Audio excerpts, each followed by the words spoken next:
The dust rose in clouds behind Natalie Fletcher's worn boots as she approached the solitary ranch house, her heart hammering so hard she thought it might crack her ribs open. And she knew that what she was about to confess could get her shot where she stood. The ranch sat at the edge of Kennewick, Washington Territory, in the scorching summer of 1882, where sagebrush stretched endlessly toward mountains that seemed to touch heaven itself. Natalie had been walking for 3 hours since dawn, rehearsing words that felt like stones in her mouth. She was 19 years old, alone in the world since her father died 6 months ago, and desperate enough to do something that still made her stomach churn with shame. 2 weeks earlier, she had snuck onto this property in the dead of night and stolen 4 chickens from the coop behind the ranch house. 4 fat hens that she sold in town for enough money to pay the landlord who was threatening to throw her into the street. She had told herself it was survival, that God would understand, that the rancher probably had dozens of chickens and would never notice. But every night since, she lay awake seeing those hens in her mind, hearing her father's voice reminding her that a Fletcher never took what was not theirs, no matter how hungry they got. So here she was, walking toward certain fury and possible violence, because living with guilt was worse than dying with honor. The ranch house was modest but well-maintained, with a small barn beside it and corrals that held a few horses. Smoke rose from the chimney despite the heat, which meant someone was home. Natalie wiped her sweating palms on her faded calico dress and forced her feet to keep moving forward.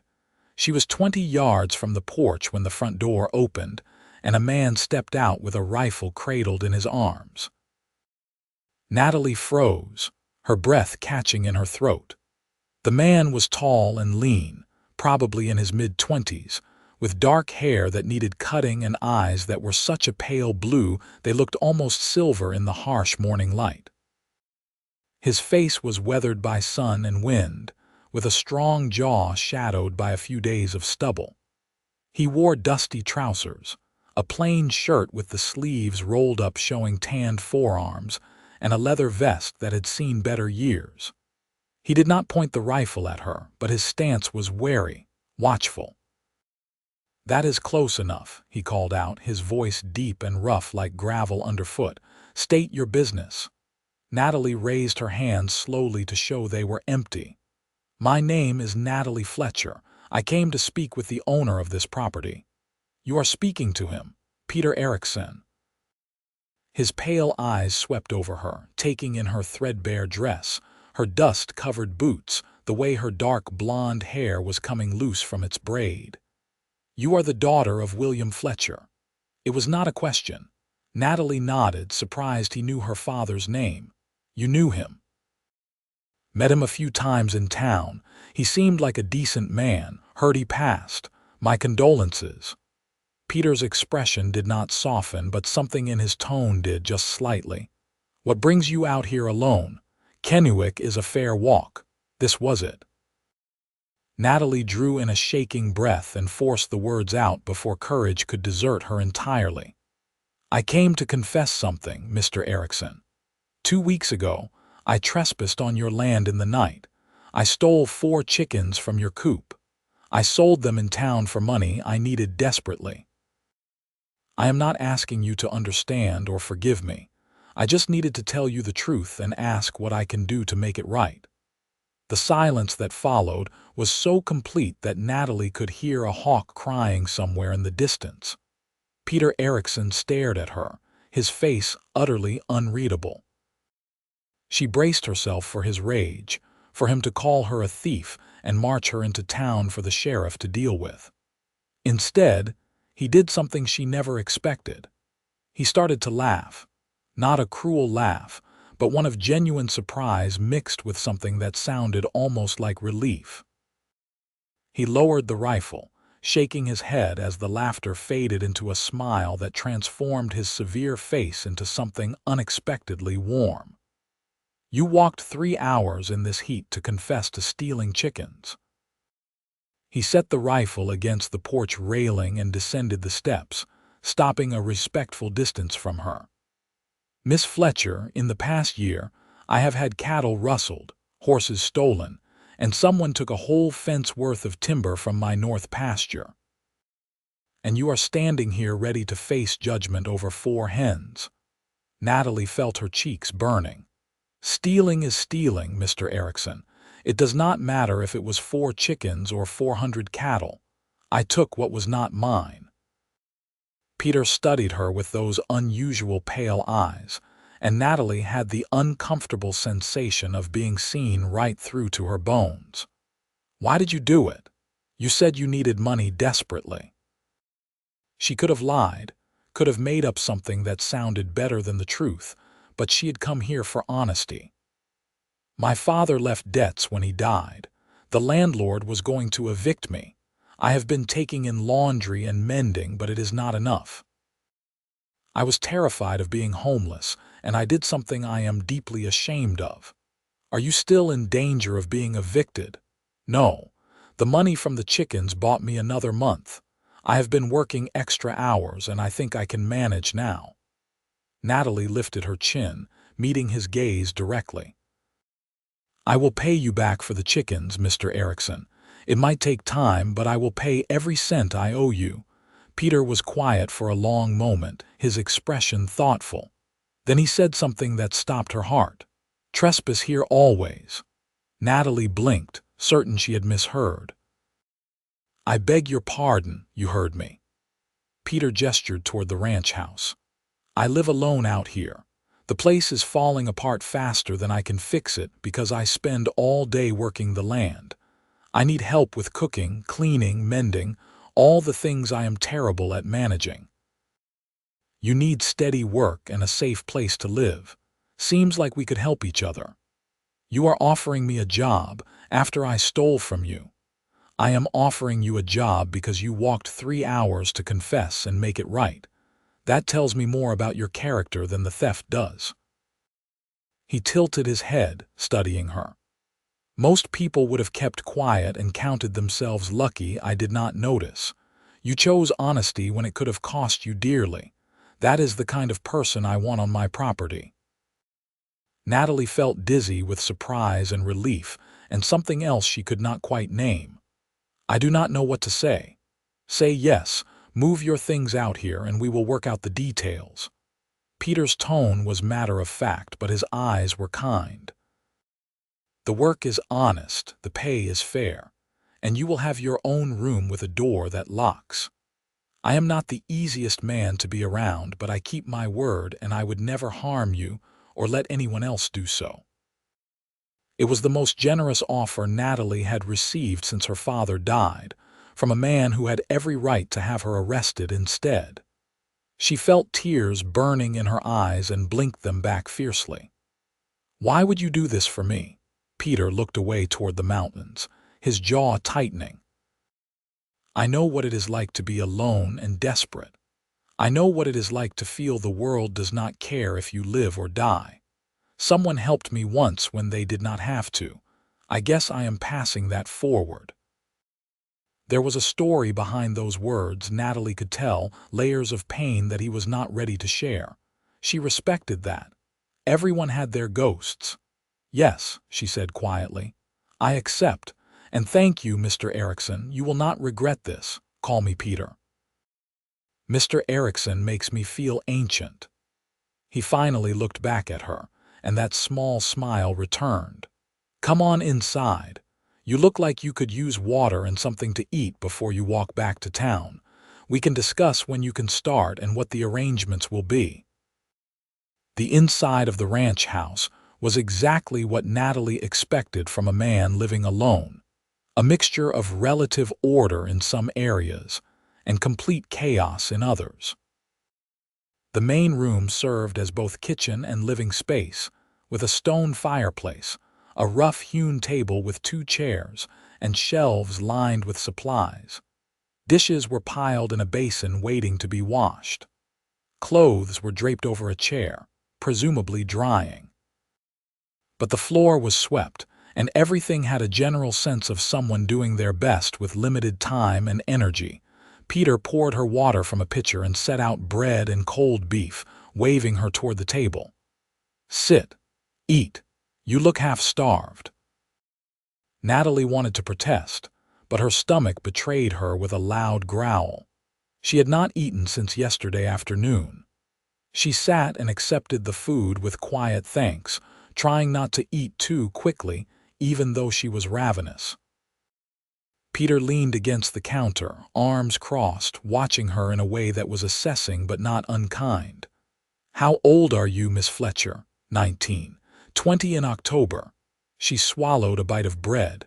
"How old are you, if you do not mind my asking?" 24. 25 in December. He picked up a tin cup and poured himself coffee from a pot on the stove. "I have owned this ranch for 3 years. Bought it with money I saved working cattle drives up from Texas. It is not much, but it is mine free and clear." "It is a beautiful piece of land," Natalie said honestly. "My father and I passed by here once. He said whoever owned this property had an eye for good grazing and water access." Something flickered across Peter's face at the mention of her father. "Like I said, he seemed like a good man. I am sorry for your loss. Losing family is hard." "Were you close with your family?" Peter took a long drink of coffee before answering. "My parents died of fever when I was 16. No siblings, just me." His tone was flat, matter-of-fact, but Natalie heard the old pain underneath. "That is when I started working the cattle drives. Figured I had nothing to lose and everything to gain." So they were the same, Natalie realized, both orphaned young and left to fend for themselves in a world that was not particularly gentle with the vulnerable. Maybe that was why he understood her desperation, why he was willing to give her a chance when most men would have seen her as nothing but a thief. "When would you like me to start?" Natalie asked, steering the conversation to safer ground. "How soon can you move your things?" "I do not have much. Everything I own fits in 2 trunks. I could be ready by tomorrow if you want." Peter nodded. "Tomorrow works. I will come into town with the wagon in the morning to help you move. That way you are not hauling heavy trunks in this heat." "You do not have to do that. I know. I am doing it anyway." He set down his cup and straightened. "The pay is $30 a month plus room and board. I expect 3 meals a day, laundry done weekly, general cleaning and mending as needed. You will have your own room at the back of the house with a door that locks from the inside. Sundays are yours to do as you please. If you need to go into town during the week, let me know and we will arrange it." Does that sound fair? It sounded more than fair. It sounded like salvation. $30 a month was generous for housekeeping work, and room and board meant she would finally have security, a roof over her head that she did not have to worry about losing. "More than fair," Natalie said, her voice thick with emotion. "I will work hard, Peter. I promise you that." "I believe you will." He glanced toward the window where the sun was climbing higher. "You should rest a bit before walking back. It is going to be hot as blazes by noon." Natalie wanted to protest that she had taken enough of his time and generosity, but the truth was she was already tired and the walk back would be brutal. "Thank you. I will rest for just a little while." Peter showed her to the room that would be hers, a small space with a narrow bed, a dresser with a cracked mirror, and a window that looked out toward the mountains. It was clean and simple and more than Natalie had dared hope for. "I will wake you in an hour," Peter said, then left her alone, pulling the door closed behind him. Natalie sat on the edge of the bed, her legs suddenly weak with relief. She had walked here expecting punishment and found mercy instead. More than mercy, she found opportunity and kindness from a stranger who had every reason to turn her away. She lay back on the bed, just meaning to close her eyes for a moment, but exhaustion pulled her under into dreamless sleep. When she woke, The light slanting through the window told her more than an hour had passed. Natalie sat up quickly, smoothing her dress and hair, embarrassed that she had slept so long. She found Peter outside near the barn, working on mending a section of fence. "I am sorry," she called out as she approached. "I did not mean to sleep so long." Peter looked up, wiping sweat from his forehead with the back of his hand. "You needed it. You look better now, more color in your face. It is late afternoon. I should start back before dark." "Already taken care of." Peter gestured toward the barn where a saddled horse stood waiting. "You can ride back. Just bring the horse to the livery stable in town and tell them it is mine. I will pick it up tomorrow when I come for you." Natalie stared at him. "You are letting me borrow your horse. You just confessed to stealing from me. I figure that means I can trust you with a horse." There was dry humor in his voice. "Besides, I would rather you get back safely than risk you collapsing from heat on the road." Natalie felt her throat tighten with gratitude. "You are a good man, Peter Erikson." He looked uncomfortable with the praise, ducking his head and returning his attention to the fence. "Just practical. I need you alive and healthy to start work tomorrow." But Natalie saw through the gruff deflection to the genuine kindness underneath. She walked to the barn and Peter followed to help her mount. The horse was a gentle mare with kind eyes, and Natalie felt confident despite not having ridden much in recent months. "Thank you," she said, looking down at Peter from the saddle, "for everything. I will see you tomorrow morning." "Tomorrow morning," he agreed. Then, as she started to turn the horse, he added, "Natalie," she looked back. "You did a brave thing today. Not many people have the courage to admit when they have done wrong. That means something." Natalie felt warmth spread through her chest that had nothing to do with the afternoon heat. She nodded, not trusting her voice, and urged the horse into a gentle trot toward town. The ride back gave her time to think, to process everything that had happened. She had gone to Peter Erikson expecting judgment and received compassion instead. She had expected to pay for her crime and instead was given a job and a home. It seemed too good to be true, and part of her kept waiting for the catch, for the other shoe to drop. But she remembered the steadiness in Peter's eyes, the quiet sincerity in his voice, and she found herself believing that maybe, just maybe, this was exactly what it seemed. A second chance offered by someone who understood what it meant to need one. When she reached the boarding house where she rented a single room, her landlord intercepted her in the hall. Mrs. Grayson was a stern woman in her 50s who ran the establishment with an iron fist and little mercy. "Miss Fletcher, you are still behind on next month's rent," she said without preamble. "I need payment by the end of the week or you will need to vacate." "I am moving out tomorrow, Mrs. Grayson," Natalie said, feeling a small thrill at being able to say it. "I have found a position with room and board included. I will leave the key when I go." Mrs. Grayson's eyebrows rose in surprise. "A position? Doing what?" "Housekeeping for a ranch outside town. The pay is good and the arrangement is honest." Natalie kept her voice level, refusing to be cowed by the older woman's suspicious tone. "I hope you know what you are doing, girl. A young woman alone with a rancher could mean trouble. The rancher is a respectable man and I am a respectable woman. There will be no trouble." Natalie moved past her toward the stairs. "Thank you for the lodging you have provided. I will be out by mid-morning tomorrow." She did not wait for Mrs. Grayson's response, climbing the stairs to her small room where she began the process of packing her few belongings. 2 dresses besides the one she wore, undergarments, her mother's Bible, her father's pocket watch, a few books and various small personal items. Everything she owned in the world fit into 2 small trunks just as she had told Peter. As she folded her clothes, Natalie allowed herself to think about her new employer. Peter Erikson was not at all what she expected. She had anticipated an older man, probably harsh and weathered by years of solitary ranch work. Instead, she found someone close to her own age, someone who understood loneliness and loss, someone whose rare smile transformed his whole face from severe to unexpectedly gentle.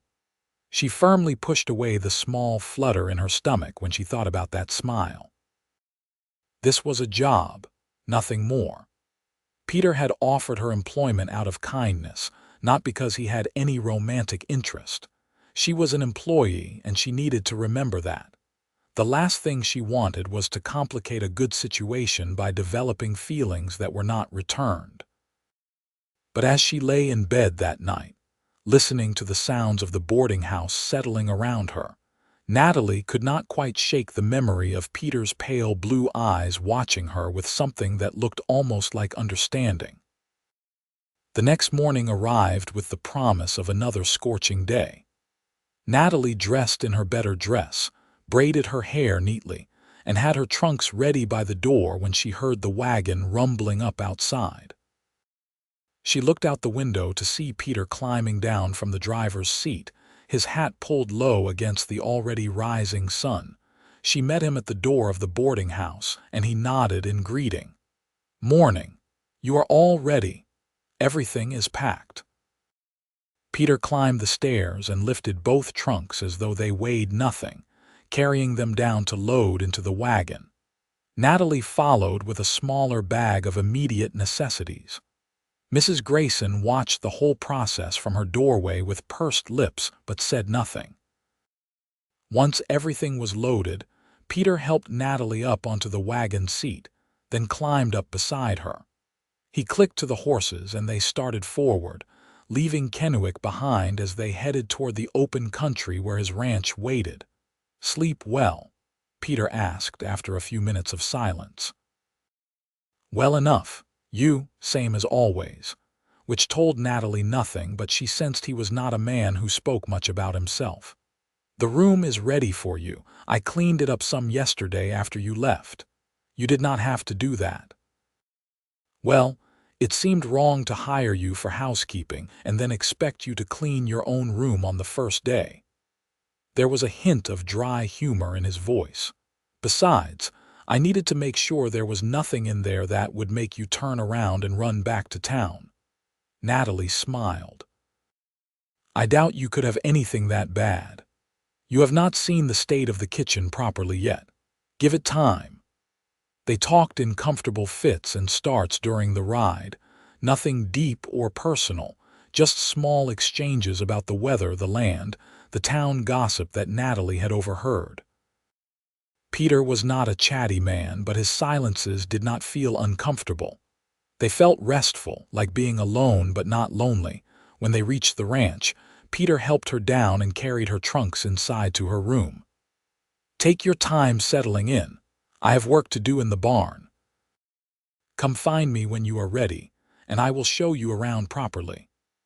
Natalie spent the next hour unpacking her belongings, finding places for everything in the dresser and the small wardrobe. Her mother's Bible went on the bedside table. Her father's pocket watch she kept in her dress pocket, comforted by its weight. When everything was put away, she changed into her work dress and went to find Peter. He was in the barn as promised, working on repairing a saddle. He looked up when she entered, a streak of leather oil on his forearm. "All settled?" "Yes, ready to earn my keep." Peter set aside his work and stood, brushing off his hands. "Let me show you where everything is." He took her through the house systematically, showing her where he kept supplies, how the stove worked best, what foods he preferred and which he could not stand. "I am not picky," he said, "but I cannot eat boiled cabbage. Reminds me too much of hard times. Everything else is fair game."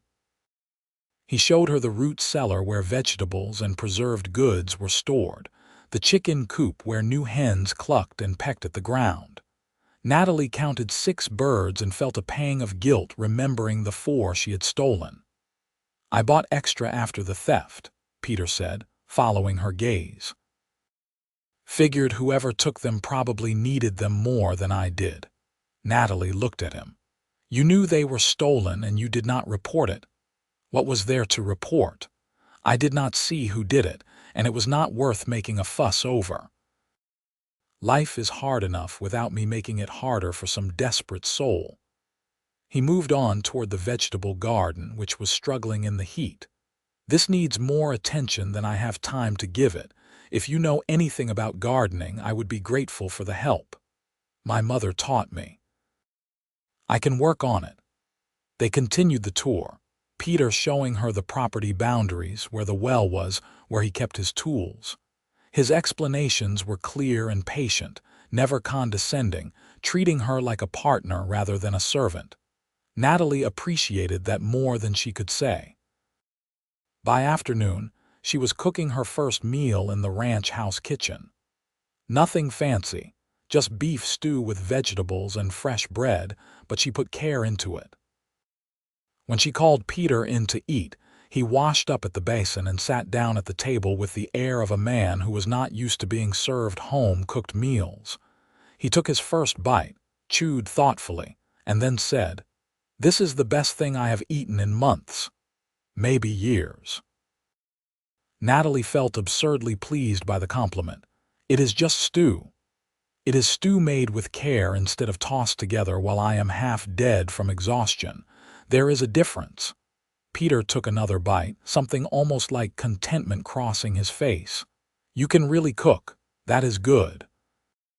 I was prepared to eat decent food, but this is actually excellent. They ate in comfortable silence, and Natalie felt something settling inside her that she had not realized was unsettled. This felt right, being here, working in this kitchen, sharing a meal with this quiet, kind man who had given her a chance when he could have turned her away. After dinner, Natalie washed the dishes while Peter returned to his work outside. The evening was long and golden, the heat finally easing as the sun dipped toward the mountains. Natalie took the opportunity to work in the garden, weeding and watering, coaxing the struggling plants back to health. She was so absorbed in her work that she did not notice Peter approaching until he spoke. "You do not have to work until dark your first day." Natalie looked up, brushing dirt from her hands. "I do not mind. It feels good to be useful." Peter studied her in that way he had, like he was trying to figure her out. "You have been through a lot, have you not? Losing your father, struggling to survive. Yet here you are, working in my garden in the evening like it is a gift instead of a burden." "It is a gift," Natalie said simply. 2 days ago, I thought I might end up homeless and alone. Now I have a job, a home, and the chance to prove I am more than the worst thing I have done. If that is not a gift, I do not know what is." Something shifted in Peter's expression, a softening around his eyes. "You are not the worst thing you have done, Natalie. You are what you choose to do next. Remember that." He walked back toward the barn, leaving Natalie with those words echoing in her mind. "You are what you choose to do next." She liked that. It felt like permission to move forward, to let go of the guilt that had been eating at her. That night, lying in her new bed listening to the unfamiliar sounds of the ranch settling around her, Natalie felt something she had not experienced in a long time. She felt safe. She felt like maybe, just maybe, everything was going to be all right. The first week passed in a blur of establishing routines and learning the rhythms of ranch life. Natalie rose early to make breakfast, packed Peter a lunch before he headed out to work the land, and spent her days cooking, cleaning, mending, and tending the garden. The work was hard but satisfying, and she went to bed each night with the pleasant exhaustion of physical labor. Peter was a good employer, respectful and fair, never asking more than was reasonable. He ate her meals with genuine appreciation, thanked her for clean clothes and a tidy house, and treated her with a courtesy that Natalie had not experienced from many men. But more than that, he seemed to enjoy her company in small ways. He started lingering over breakfast and dinner, talking with her about the day's plans or telling stories about his cattle drive days. He asked her opinions on things, from what crops to plant to whether he should buy more horses. He made her feel valued beyond just her labor. Natalie found herself looking forward to those morning and evening conversations more than she wanted to admit. Peter was not a man of many words, but when he spoke, it was always thoughtful and often unexpectedly insightful. He had a dry sense of humor that caught her off guard and made her laugh. And sometimes, when he smiled at something she said, she felt that flutter in her stomach again, the one she kept trying to ignore. It was during the second week that things began to shift into something deeper. Natalie was working in the garden one afternoon when she heard horses approaching. She looked up to see 3 men on horseback riding toward the house. They looked rough, unshaven and dusty, and something about the way they moved made her uneasy. Peter emerged from the barn, wiping his hands on a rag, his expression neutral but watchful. "Can I help you, gentlemen?" The lead rider, a heavy-set man with a scarred face, looked around the property with assessing eyes. "Heard you had a woman working for you now. Just wanted to see for ourselves." "I have a housekeeper. She is none of your concern." "Pretty little thing," another rider said, his gaze sliding over Natalie in a way that made her skin crawl. "Seems lonely out here. She might appreciate some company." "The lady is working and does not want company. You boys should move along." Peter's voice was calm but firm, and Natalie saw his hand drift subtly toward his hip where his gun belt hung. The scarred man noticed too and held up his hands in mock surrender. "No need for hostility, Erikson. We are just being neighborly." Being neighborly would be respecting when someone tells you to leave. There was a tense moment where Natalie thought things might turn violent. Then the scarred man laughed, though it held no warmth. "Suit yourself. Just remember, accidents happen out here when people are alone. Be a shame if your pretty housekeeper got caught in one." The implied threat hung in the air like smoke. Peter's expression did not change, but Natalie saw his jaw tighten. "If anything happens to my property or my employee, I will know exactly where to look.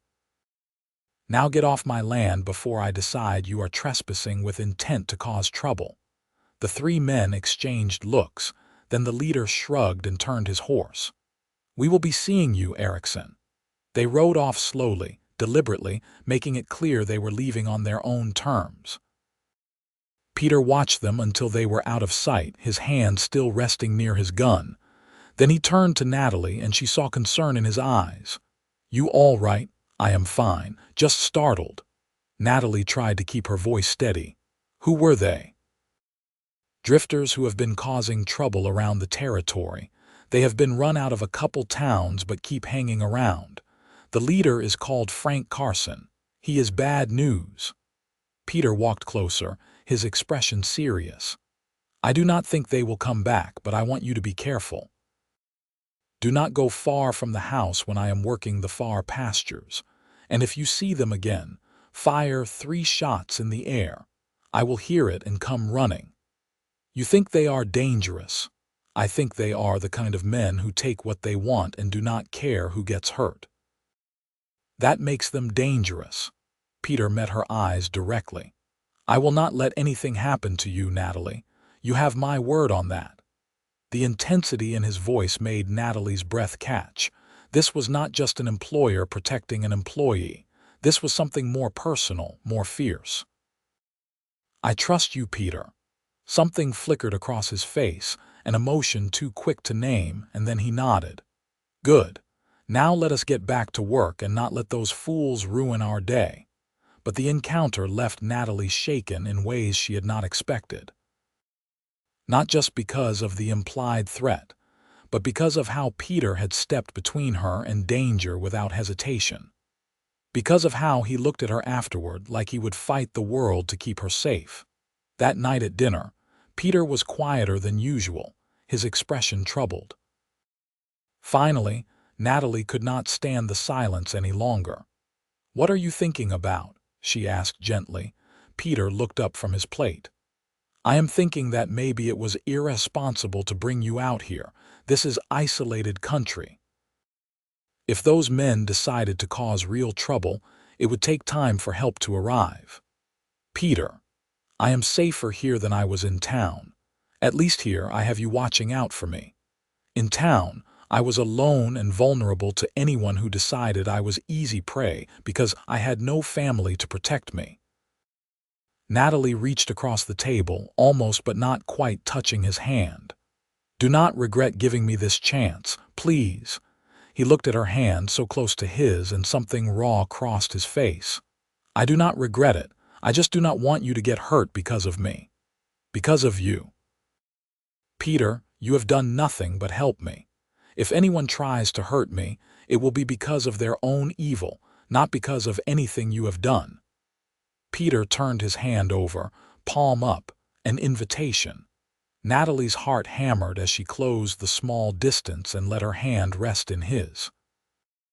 His palm was calloused and warm, his fingers closing gently around hers. "You are a good person, Natalie Fletcher," he said quietly. "Better than most I have met.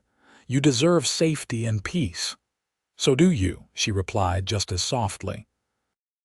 They sat like that for a long moment, hands joined across the table, something unspoken but powerful building between them. Then Peter gently released her hand and stood, clearing his throat. "I should check the animals before dark." He left quickly, and Natalie sat at the table feeling the ghost of his touch on her skin. Something had changed tonight. Something had been acknowledged without words. She was not sure what it meant yet, but she knew with absolute certainty that her feelings were not one-sided. Peter Erikson cared for her, maybe more than either of them was ready to admit. The following days were marked by a new awareness between them. Glances that lasted a heartbeat too long. Accidental touches that seemed to linger. Conversations that drifted into more personal territory, sharing bits of their pasts, their hopes, their fears. Natalie learned that Peter dreamed of building his ranch into something substantial, a legacy that would outlast him. Peter learned that Natalie had always wanted to see the ocean, though she had never traveled more than 50 miles from where she was born. "Maybe someday I will take you to the coast," Peter said one evening as they sat on the porch watching the sunset paint the sky in shades of orange and purple. "It is a long journey, but they say the Pacific is something to see." "You would do that?" Natalie asked, surprised. "Why not? Everyone should see the ocean at least once." He looked at her, his pale eyes reflecting the dying light. "Everyone should have their dreams come true at least once." Natalie felt her heart squeeze tight. "What about your dreams, Peter? What do you want that you have not achieved yet?" He was quiet for a long time, long enough that she thought he might not answer. Then he said, so softly she almost missed it, "I want to not be lonely anymore. I want to share this place, this life, with someone who sees it the way I do. Someone who understands that it is not about riches or luxury, but about building something honest with your own hands." "That is not too much to want," Natalie said, her voice thick with emotion. "No." He looked at her, and the vulnerability in his expression made her chest ache. "Sometimes it feels impossible. Most women want more than a struggling ranch and a man who is better with horses than people." "Most women have not seen what I have seen," Natalie said carefully. "They have not learned that a good heart and honest work are worth more than money or smooth words. They have not learned that a man who treats you with respect and kindness is rarer than gold." Peter held her gaze for a long, charged moment. "Natalie, I need to tell you something." Her breath caught. "What?" "I have been thinking about this for days, and I cannot keep it to myself anymore." He shifted to face her more fully. "You came here as my employee, and I want you to know that arrangement does not have to change if you do not want it to. But I would be lying if I said that was all I wanted." Natalie's heart was pounding so hard she could barely hear over it. "What do you want?" "I want to court you properly. I want to see if what I am feeling, what I think we are both feeling, is something real and lasting." His voice was rough with nervousness. "But only if you want that too. If you would rather keep things as they are, I will respect that and never speak of it again." Natalie felt tears prickling at her eyes, but they were tears of relief and joy, not sadness. "Peter Erikson, I have been half in love with you since the day you told me to trespass here always. If you want to court me, I want nothing more." The smile that broke across Peter's face was like sunrise after a long night. "Really, really." Natalie found herself smiling through tears. "I thought I was going mad, feeling this way about you when I am supposed to be your employee. I thought you would think I was being inappropriate or taking advantage." "Taking advantage," Peter laughed, a sound of pure happiness. "Natalie, you confessed to stealing chickens rather than live with guilt. You are the most honest person I know. If you have feelings for me, I know they are genuine." He reached out tentatively, and she met him halfway, their hands joining like they had that night at dinner, but this time without hesitation or uncertainty. This time with the knowledge that they were choosing each other.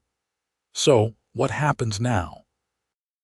Natalie asked, feeling giddy and nervous and more alive than she had in years. "Now we take it slow. We get to know each other better. I court you properly, the way you deserve." Peter squeezed her hand gently. "And maybe, if we are lucky and if this keeps feeling as right as it does now, we build a life together. One where you are my partner, not my employee." "I would like that," Natalie whispered. "I would like that very much."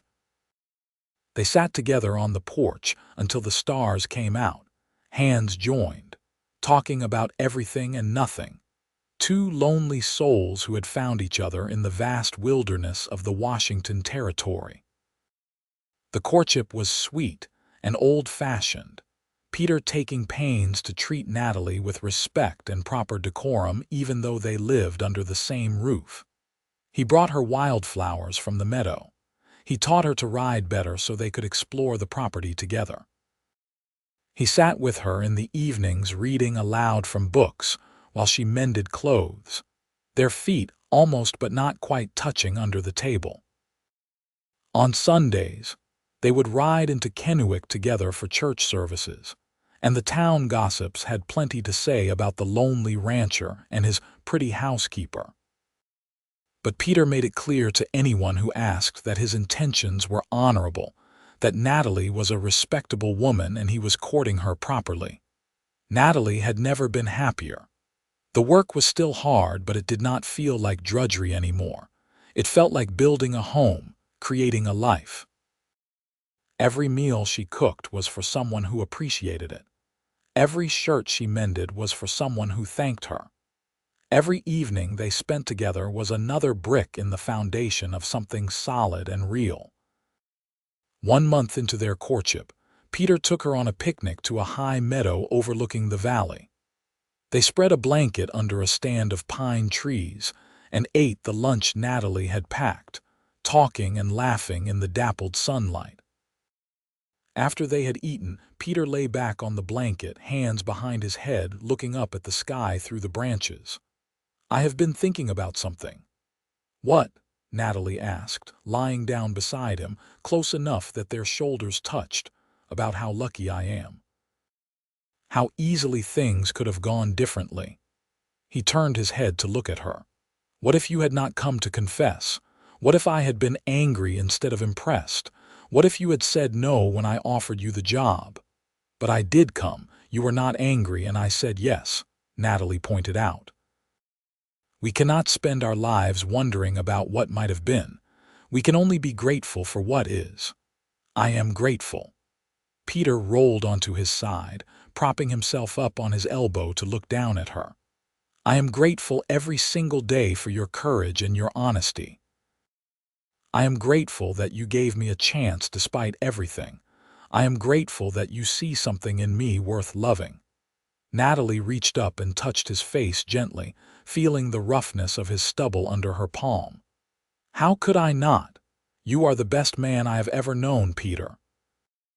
You are kind and patient and strong. You make me feel safe and valued. You make me believe that good things can still happen, even after loss and hardship." Peter turned his face into her palm, pressing a soft kiss there that made her shiver. "I love you, Natalie. I think I started loving you the moment you stood in my yard confessing to stealing chickens, ready to face whatever punishment I gave you. That took more courage than most people show in a lifetime." "I love you too," Natalie whispered, the words feeling both momentous and natural, like something she had been waiting her whole life to say. "I think I started loving you when you laughed instead of getting angry, when you saw the best in me instead of the worst." Peter leaned down slowly, giving her time to pull away if she wanted. But Natalie did not want to pull away. She wanted him, with an intensity that should have scared her but instead felt absolutely right. Their first kiss was soft and sweet, a question and an answer all at once. When they pulled apart, Peter rested his forehead against hers, both of them breathing a little faster. "I want to marry you," he said, his voice low and intense. "I know it is soon. I know people will say we are rushing, but I do not care.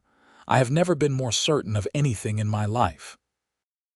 I want you as my wife, my partner, the mother of my children someday if we are blessed. I want to build this life with you, Natalie. Say you will marry me."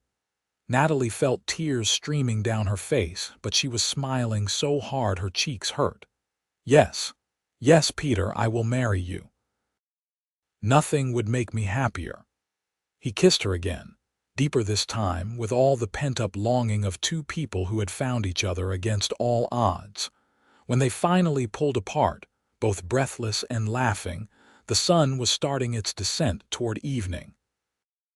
They rode back to the ranch in a state of blissful excitement, making plans and dreaming out loud.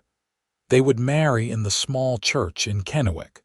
It would be a simple ceremony, just a few friends and neighbors.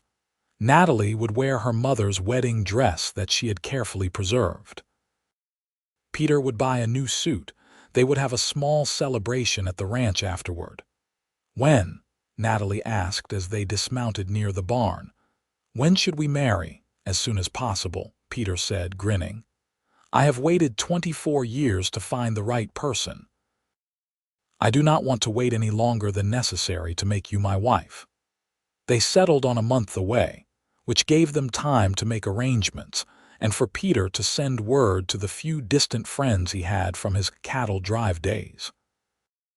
It also gave Natalie time to alter her mother's dress to fit her and to prepare for the change from housekeeper to wife. Not that much would change in their daily lives. She would still cook and clean, still tend the garden and help with ranch work. But now it would be as his partner, his equal, building their shared future together. The town gossips had plenty to say about the quick engagement, but most people seemed genuinely happy for them. Peter was well liked despite his solitary nature, and Natalie had made friends during her trips to town for supplies. The general consensus was that the lonely rancher and the orphaned girl were a good match, both hard-working and decent people who deserved happiness. The one dark spot came 2 weeks before the wedding, when Frank Carson and his men showed up again. Peter was in town buying supplies, and Natalie was alone at the ranch hanging laundry when she heard horses approaching. Her stomach dropped when she recognized the 3 men. She carefully set down her laundry basket and moved toward the house, remembering Peter's instructions to fire warning shots if trouble came. But Carson was faster, dismounting and cutting off her path to the door. Now, no need to panic. We are just here to talk. My fiancé is not here. You should come back later." Natalie kept her voice steady despite her racing heart. "Fiancé?" Carson's scarred face twisted into something like amusement. "So old Erikson is finally taking a wife. Good for him. Shame he is about to lose his ranch. Natalie's blood ran cold. What are you talking about? There is a man back east who says Erikson owes him money from years ago, a lot of money. He hired us to collect.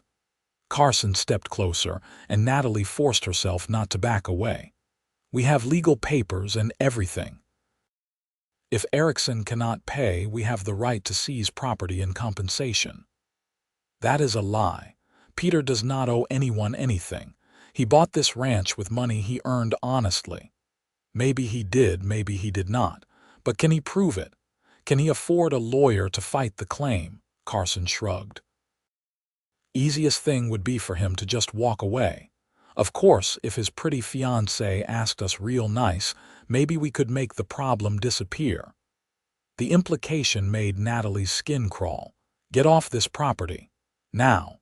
You are not in a position to make demands, girl. Maybe she is not, but I am. Everyone turned to see Peter riding hard toward the ranch, his rifle across his saddle. He must have seen the horses from the road and come at a gallop. He dismounted in one smooth motion, the rifle now in his hands, pointed at the ground but ready. I told you not to come back here, Peter said, his voice dangerously quiet. And I especially told you to stay away from her. Carson held up his hands again, but there was no fear in his expression. Just delivering a message, Erikson. You have debts that need paying. We have the legal right to collect. What debts? I do not owe anyone anything. Carson pulled a folded paper from his jacket and tossed it on the ground between them. Man named Henry Sutton says otherwise. Says you stole money from him 6 years ago in Texas. Says you owe him $5,000 plus interest. Peter's face went white, then red with fury. Henry Sutton is a liar and a cheat. I worked for him for 3 months and he refused to pay me what he owed. I took what I was owed in back wages and left. There was no theft. That is not what his papers say, and unless you can prove otherwise, the law is on his side. Carson smiled coldly. You have 2 weeks to come up with the money or legal proof you do not owe it. Otherwise, we take possession of this property. This is a sham. You know it and I know it. Sutton probably hired you to run me off so he could take my land. Maybe, but sham or not, if you cannot prove your case in court, you lose. Carson remounted his horse. 2 weeks, Erikson. Find the money or find proof. Otherwise, your pretty fiancée better get used to saying goodbye to this place. The 3 men rode off, leaving Peter standing rigid with rage and Natalie shaking with fear and anger. As soon as they were gone, Peter lowered his rifle and turned to Natalie, his expression anguished. Are you all right? Did they touch you? I am fine. Peter, what is all this? Who is Henry Sutton? Peter set the rifle aside and picked up the papers Carson had dropped, scanning them quickly. His jaw tightened. It is exactly what I said. Sutton was a rancher in Texas I worked for during the drives. He was known for cheating his workers, finding excuses not to pay full wages. I worked 3 months for him, and when it came time to collect, he said I had done substandard work and only paid me 1/3 of what we agreed on. What did you do? I knew where he kept his cash box. That night I broke in and took what he owed me, not a penny more, and left Texas for good. I thought that was the end of it. Peter crumpled the papers in his fist. But apparently he has been nursing a grudge all these years. Now that I have land worth taking, he is coming after me. Can he do that? Can he really take the ranch? If I cannot prove that I only took what I was owed, yes. It is my word against his, and he apparently has documents that make it look like theft. Peter sank down onto the porch steps, suddenly looking exhausted. I do not have $5,000. I have maybe 300 saved, and I cannot prove the wages he owed me because it was a handshake deal with no written contract. Natalie sat beside him, taking his hand in both of hers. There has to be something we can do, someone who was there who could testify for you. Most of those men have scattered across the West by now. I would not even know where to find them." Peter looked at her, his eyes full of pain. "I am sorry, Natalie. I am so sorry. You were about to have a home, a secure future, and now this." "Stop," Natalie said firmly. "This is not your fault. You did nothing wrong. You took what you were owed. That is not theft, and we are going to fight this." "How?" "Even if we could hire a lawyer, which I cannot afford, it would take months to resolve." Carson said 2 weeks. Natalie thought hard, her mind racing through possibilities. There has to be someone who remembers, who could vouch for Sutton's reputation for cheating workers.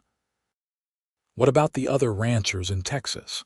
Surely some of them know what kind of man he is. Maybe, but again, tracking them down in 2 weeks is impossible. They sat in heavy silence for a few moments, the weight of potential loss pressing down on them. Then Natalie had an idea. What if we went to the territorial marshal, explained the situation? If Carson and his men are known troublemakers, maybe their involvement would make the marshal suspicious of the claim. Peter considered this. It is worth a try. The marshal in Walla Walla is a decent man, fair-minded. He might at least investigate before allowing them to seize the property.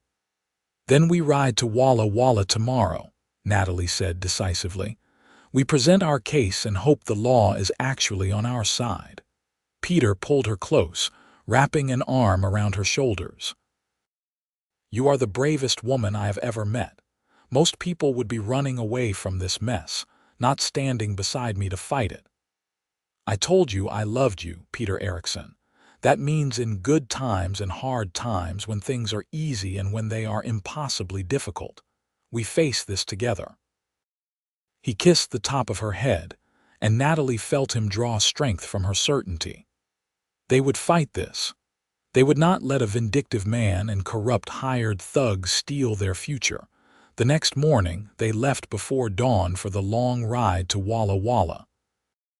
The territorial marshal's office was housed in a sturdy building near the center of town, and Marshal Robert Grant proved to be exactly as Peter described. A weathered man in his 50s with sharp eyes and a no-nonsense manner. Peter laid out the whole story, showing the papers Carson had delivered, explaining the history with Sutton, admitting what he had done but clarifying the context. Natalie added what she knew about Carson's threatening behavior, how he had implied they could make the problem go away if she was amenable to certain arrangements. Marshal Grant listened without interruption, his expression unreadable. When they finished, he leaned back in his chair and steepled his fingers. "Frank Carson is a known criminal," he said bluntly. "He and his men have been suspected of everything from cattle rustling to claim jumping to intimidation, but we have never been able to make charges stick. If they are involved in this, it smells like a confident scheme." "Can you stop them?" Peter asked, hope creeping into his voice. "I can investigate. I will send a telegram to Texas, see if I can verify whether Henry Sutton is even involved or if Carson is running this scam on his own. I will also send deputies to your ranch to make sure Carson does not try to seize anything before the 2 weeks are up." Grant stood, offering his hand to Peter. "You are a respected landowner, Erikson. You have been a law-abiding citizen in this territory. That counts for something. Give me time to look into this." It was not a guarantee, but it was hope. Peter shook the marshal's hand gratefully. "Thank you, sir. We appreciate any help you can give." As they left the office, Natalie felt cautiously optimistic. At least they were not facing this alone anymore. The law was on their side, or at least willing to investigate before passing judgment. They stayed in Walla Walla that night at a modest hotel, taking separate rooms to preserve propriety despite their engagement. But before they retired, Peter walked Natalie to her door and took both her hands in his. "Whatever happens, I want you to know something," he said seriously. "If I lose the ranch, we will rebuild somewhere else. It will be hard and it will take time, but we will do it together. I am not giving up on our future, Natalie. I am not giving up on us. Neither am I, she promised. We have faced worse and survived. We can face this too. He kissed her softly, a kiss full of promise and determination. Sleep well. Tomorrow we ride home and wait for the marshal to do his job. But when they arrived back at the ranch the next evening, they found a deputy waiting for them with unexpected news. Marshal Grant had received a reply to his telegram faster than anticipated. Turns out Henry Sutton died 2 years ago, the deputy explained. The marshal confirmed it through court records in Texas. So whoever filed this claim, it was not Sutton himself. Peter's eyes widened. Then Carson is running a fraud. He is using a dead man's name to try to steal my property. That is what the marshal thinks too. He has issued warrants for Carson and his men for attempted fraud and extortion. We have deputies out looking for them now. The deputy tipped his hat to them. You folks can rest easy. This claim has no legal standing. Your ranch is safe. Natalie felt relief so intense it made her knees weak. Peter caught her, steadying her, his own face suffused with joy and disbelief. It is over, he asked, as if not quite believing it. It is over, the deputy confirmed. The marshal wanted me to tell you that if Carson or his men show up here again, you have every legal right to defend your property with whatever force necessary. But he doubts they will be that stupid. They are probably halfway to Oregon by now. After the deputy left, Peter swept Natalie into his arms and spun her around, both of them laughing with the giddy relief of a crisis averted. When he set her down, he cupped her face in his hands. We are safe. The ranch is safe. Our future is safe. Our future, Natalie echoed, loving the sound of those words. Together. Always together, Peter agreed and kissed her until they were both breathless. The next 2 weeks passed in a flurry of final wedding preparations. Natalie finished altering her mother's dress, a simple but elegant gown of cream-colored silk with delicate lace trim. Peter bought a new suit and a gold wedding band from the jeweler in town. They prepared the ranch house for a small celebration after the ceremony, Natalie baking cakes and pies while Peter cleaned and made minor repairs to the furniture. The day before the wedding, a surprise visitor arrived.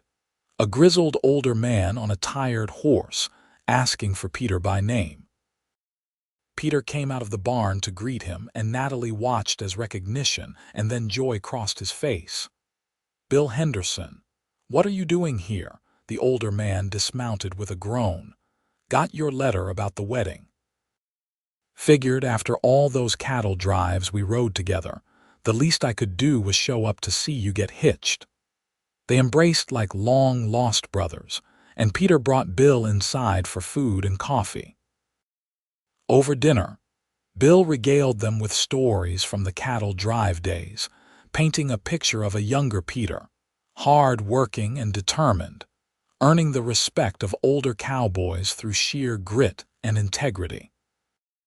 I knew this one would make something of himself, Bill said, gesturing at Peter with his fork. Even when he was just a kid, barely 17, he had vision. Said he was going to save every penny and buy his own spread. Most of us thought he was dreaming, but here we are. He did exactly what he said he would do. Natalie looked at Peter with admiration and love.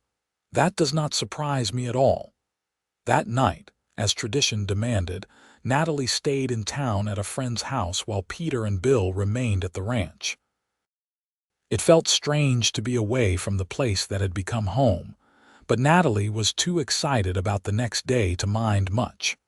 Her wedding day dawned clear and beautiful, the late September air crisp with the first hint of autumn. Natalie dressed with shaking hands, her friend helping her with the buttons and arranging her hair in a simple but elegant style.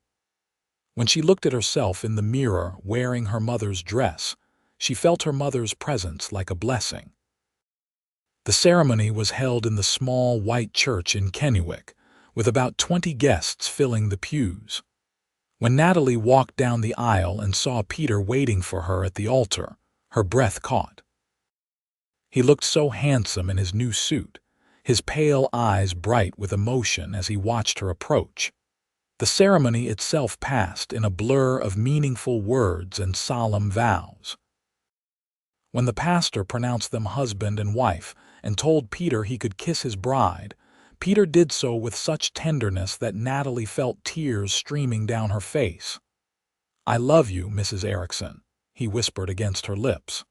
"I love you too, Mr. Erikson," she whispered back.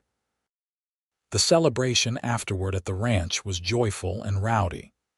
Bill Henderson played the fiddle while people danced in the yard. The food disappeared quickly, and the laughter rang out into the evening. Natalie moved through it all in a state of blissful happiness, her hand never far from Peter's, both of them stealing kisses whenever they could. As the sun set and the guests began to depart, Bill pulled Peter aside for a private word. Natalie saw him hand Peter something, then embrace him again. After Bill rode off, Peter came to where Natalie was standing and showed her what Bill had given him. It was $100 in gold coins, a fortune to a man like Bill who lived simply. "He said it was a wedding gift," Peter said, his voice thick with emotion. "Said he has been saving for years and cannot think of a better use for it than helping us start our married life." Natalie wiped tears from her eyes. "That is one of the kindest things I have ever heard." They stood together watching the last of the sunset paint the sky. Then Peter led her inside to the house that was now truly theirs, the home they would build their life in together. Their wedding night was sweet and tender, a joining of two souls who had found each other against all odds. Peter was patient and gentle, making sure Natalie felt safe and cherished. Afterward, they lay tangled together in the darkness, talking quietly about their hopes and dreams for the future. "I want children," Peter said, running his fingers through her hair. "Lots of them if we are blessed. I want this house to be full of laughter and noise instead of silence." "How many is lots?" Natalie asked, smiling. 3, 4, however many we are lucky enough to have." He kissed her forehead. "What about you? What do you want?" "I want everything we can build together. Children, yes. A thriving ranch. A long life full of love and partnership." She snuggled closer to him. "I want to grow old with you, Peter Erikson." "That sounds perfect," he murmured. "Growing old with you sounds absolutely perfect." The first year of their marriage was marked by hard work and deep happiness. Natalie continued managing the household while also learning more about ranch operations. Peter taught her everything, treating her like the partner he had promised she would be. They made decisions together, planned expansions together, celebrated successes, and weathered setbacks together. In the spring, Natalie discovered she was pregnant. The news sent Peter into a tailspin of excitement and anxiety. He became impossibly protective, insisting she rest more and work less, though Natalie had to remind him that women had been having babies while doing hard work since the beginning of time. Their first child, a son, was born in early December of 1883 on a snowy evening that made travel to town impossible. Peter delivered his own son with the help of a neighbor woman who had experience with childbirth. And when he placed the squalling infant in Natalie's arms, both parents wept with joy. They named him William, after Natalie's father, and Peter Fletcher Erikson proved to be a robust, healthy baby with his mother's coloring and his father's pale blue eyes. Watching Peter with their son was one of Natalie's greatest joys. He was a natural father, patient and loving, singing to William in the evenings and carrying him around the ranch in a sling so Natalie could rest. The loneliness that had marked Peter for so many years was completely gone, replaced by contentment and purpose. 2 years later, they welcomed a daughter they named Alice Rose, who had Peter's dark hair and Natalie's green eyes. William, now a toddler, was fascinated by his baby sister and insisted on helping with everything. The ranch prospered under their joint management. They expanded the herd, built new outbuildings, and hired seasonal help during busy times. Bill Henderson visited every year, delighting in watching the children grow and teasing Peter about becoming a respectable family man. Frank Carson and his men were never seen in the territory again. Rumor had it they had been arrested in Oregon for attempting a similar land fraud scheme and were serving time in prison. Peter and Natalie never had to worry about threats to their home again. When William was 5 and Alice was 3, Natalie gave birth to twin boys, James and John, who turned the household completely upside down with their energy and mischief. Peter took to fatherhood ×4 with remarkable grace, somehow managing to give each child individual attention while also running the ranch. "I never imagined I could be this happy," he confessed to Natalie one evening when they had finally gotten all 4 children to sleep and were enjoying rare, quiet time together on the porch. "Some mornings I wake up and think it must be a dream, that I will open my eyes and still be alone, struggling to make this ranch work by myself." "It is not a dream," Natalie assured him, taking his hand. "It is real. We are real. This family we have built is real, I know, and I am grateful for it every single day." He lifted her hand to his lips and kissed it gently. "Do you remember the day you came to confess about the chickens? If someone had told me then that the frightened young woman standing in my yard would become my wife, the mother of my children, my entire world, I would not have believed them." "I would not have believed it either," Natalie admitted. "I thought I was coming to face punishment. Instead, I found grace and love and a future I never dared dream of." Peter pulled her close, and they sat together watching the stars come out over the mountains. The same mountains they had watched together that first summer when they were just beginning to fall in love. Over the years, the Erikson family became a fixture in Kennewick. Their children grew up healthy and strong, educated in the town school and in the practical matters of ranch life. William showed an aptitude for working with horses that amazed even his father. Alice became an expert gardener, expanding the vegetable plot until it provided not just for their family but surplus to sell in town. The twins, identical in appearance but different in temperament, were inseparable and constantly inventing new ways to cause harmless trouble. When Natalie was 30 years old and Peter was 35, they welcomed their 5th and final child, a daughter they named Grace Catherine. She was the baby of the family, doted on by her older siblings and her parents, growing up in a house overflowing with love. The ranch continued to thrive, becoming one of the most successful in the region. Peter's reputation for honesty and fair dealing made him a respected figure in the community. Natalie was known for her kindness and her willingness to help neighbors in need, whether that meant bringing food to families facing hard times or sitting with the sick when the doctor was delayed. They never forgot where they had started, the desperation and loneliness that had marked both their lives before they found each other. That memory made them generous with others, always willing to give someone a second chance, always ready to help those who were struggling. Bill Henderson passed away peacefully in his sleep when William was 12, and the whole family mourned the loss of the man who had been like an uncle to the children and a brother to Peter. They buried him in the Kennewick Cemetery with a headstone Peter insisted on paying for, inscribed with the words, "A true friend who helped us build our happiness."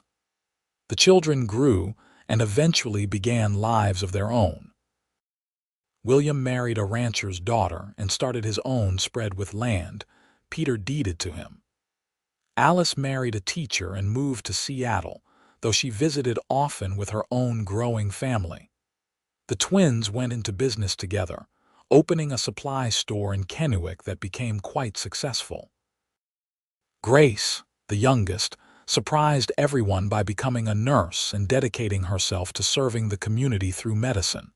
Through it all, Peter and Natalie remained each other's anchor and joy. They grew older together, their love deepening with each passing year. Peter's dark hair turned silver, and lines formed around Natalie's eyes from years of squinting into the sun while working outside. But to each other they remained as beautiful as the day they married. On their 30th wedding anniversary, their children and grandchildren gathered at the ranch for a celebration. 23 people in all, spanning 3 generations, all of them existing because 2 lonely people had found each other in the summer of 1882. Peter stood to make a speech, his voice still strong though his body had slowed with age. 30 years ago, a brave young woman walked onto my property to confess a crime and ask forgiveness. Instead of punishment, I saw courage. Instead of a thief, I saw someone with a conscience and a good heart. I told her to trespass here always, never imagining that those words would lead to this, to all of you, to a life richer and fuller than I ever dreamed possible. He turned to Natalie, his pale eyes still as striking as they had been 3 decades earlier. Natalie Fletcher Erikson, you are the best thing that ever happened to me. You took a lonely cowboy and taught him how to live, how to love, how to build something that will outlast us both. Every good thing in my life traces back to you. Thank you for walking across that dusty yard 30 years ago. Thank you for choosing me. Natalie was crying openly, as were several of their children. She stood and went to her husband, embracing him while their family applauded. Thank you for seeing the best in me when I showed you the worst, she said loud enough for everyone to hear. Thank you for teaching me that grace and forgiveness are more powerful than judgment. Thank you for building this life with me. They kissed, and their grandchildren made exaggerated sounds of disgust that turned into laughter. The celebration continued long into the evening, the ranch house filled with the sounds of family, of love, of a legacy that would continue for generations.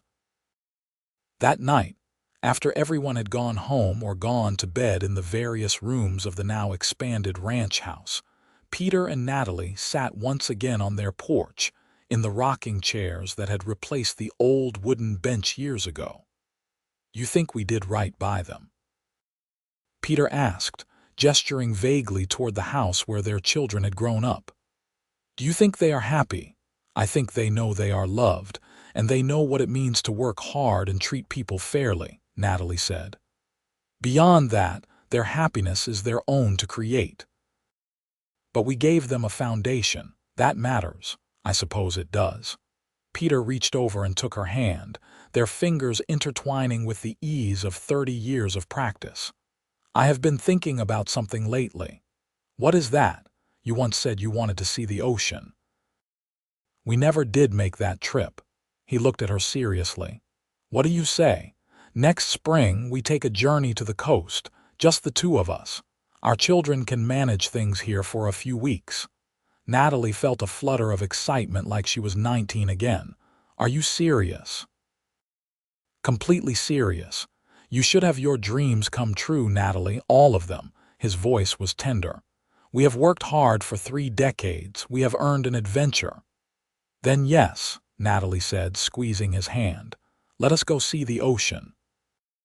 That following spring, when the ranch work had settled into routine and the weather had warmed, Peter and Natalie took the journey west to the Pacific coast. It was the first time in their married life they had been away from the ranch for more than a day or 2, and it felt both strange and liberating. They traveled by train and stage, making their way to the Oregon coast, where they rented a small cottage near the beach.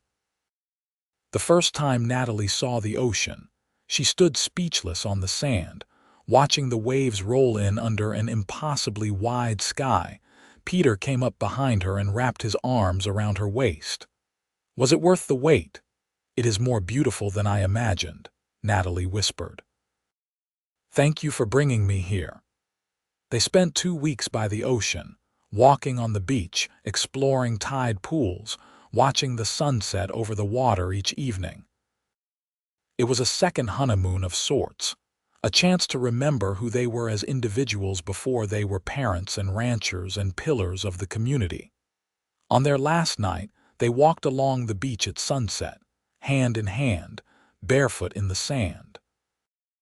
"I have been thinking," Natalie said, "about how different my life could have been. If my father had not died, if I had not gotten desperate, if I had not found the courage to confess to you, so many small choices that led to everything we have now." "I have thought about that too," Peter admitted. "If I had been in town that day instead of home, if I had been angry instead of amused, if I had not seen your bravery for what it was, we could have missed each other completely. But we did not miss each other. We found each other exactly when we were supposed to." Natalie stopped walking and turned to face him fully. "I believe that, Peter. I believe we were meant to find each other, two lonely souls in need of grace and love." Peter cupped her face in his weathered hands. "You saved my life, Natalie. I was existing before you, surviving, but not truly living. You taught me what it means to have a full heart, to have purpose beyond just getting through each day. You gave me a family, a legacy, a reason to believe that good things are possible." "You saved mine too," Natalie said through tears. "You could have had me arrested. Instead, you gave me a chance to prove I was more than my worst moment. You saw potential where others would have seen only a thief. You loved me when I felt unlovable." They kissed there on the beach, as the sun painted the sky in shades of gold and crimson. Two people who had built a lifetime of love from a moment of honest confession and unexpected grace. When they returned to Kennewick, they found the ranch running smoothly under their children's capable management. Life settled back into comfortable rhythms, the adventure now a treasured memory they would share for the rest of their days.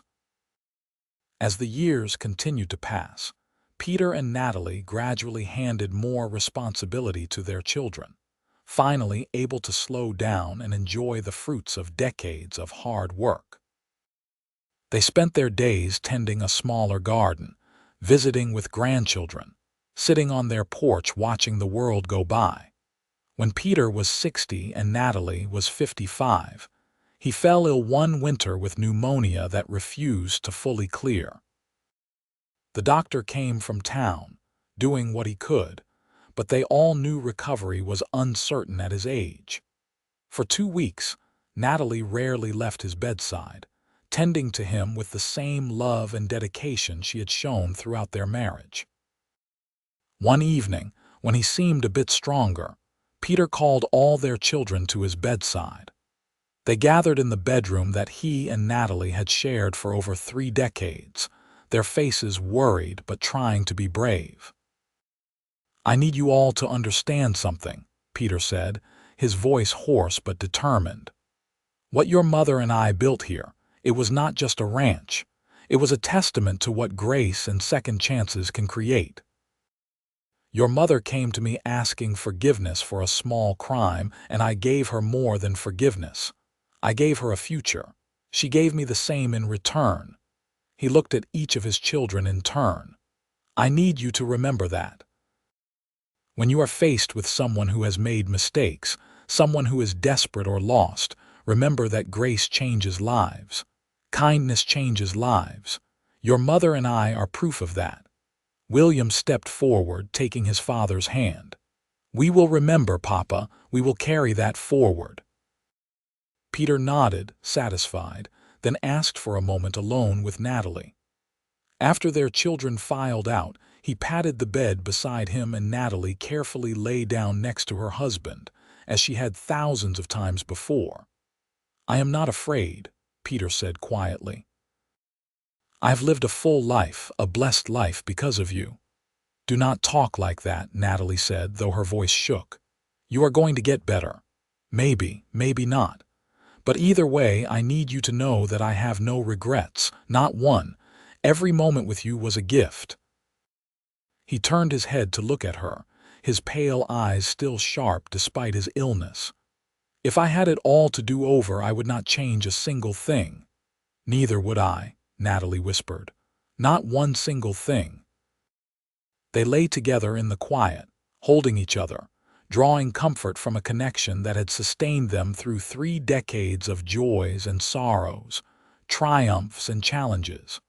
But Peter was stronger than the illness. With Natalie's devoted care and his own stubborn will, he recovered slowly over the following weeks. By spring, he was back on his feet, thinner and moving more carefully, but alive and grateful for each additional day. They lived on for many more years, watching their grandchildren grow and even welcoming great-grandchildren. The ranch remained in the family, passed down through William and his sons, a legacy that would continue for generations. When Peter finally passed away peacefully in his sleep at 78, he did so in his own bed with Natalie beside him and his children and grandchildren nearby. His last words were, "I love you, Natalie. Always." Natalie mourned deeply, but found comfort in their children and in the incredible life they had built together. She lived on for several more years, surrounded by family, telling stories about the lonely cowboy and the brave young woman who had found each other in the summer of 1882. When she died at 81, she was buried beside Peter in the Kennewick Cemetery, under a shared headstone that their children commissioned. It read, "Peter Erikson, 1858–1936, Natalie Fletcher Erikson, 1863–1944, she came to ask forgiveness for her trespass. He said to trespass here always." From that grace, a legacy of love was born. Their ranch continued to thrive for generations, and their descendants told the story of how their family began with 4 stolen chickens, a confession, and an act of unexpected grace that changed 2 lives forever. In the end, what started as a moment of desperate courage and surprising kindness became a love story that echoed through time, a reminder that grace and forgiveness can create miracles, and that sometimes the bravest thing you can do is admit your mistakes and hope for mercy. Peter and Natalie Erikson built more than a ranch. They built a testament to the power of seeing the best in people, of offering second chances, of choosing love over judgment.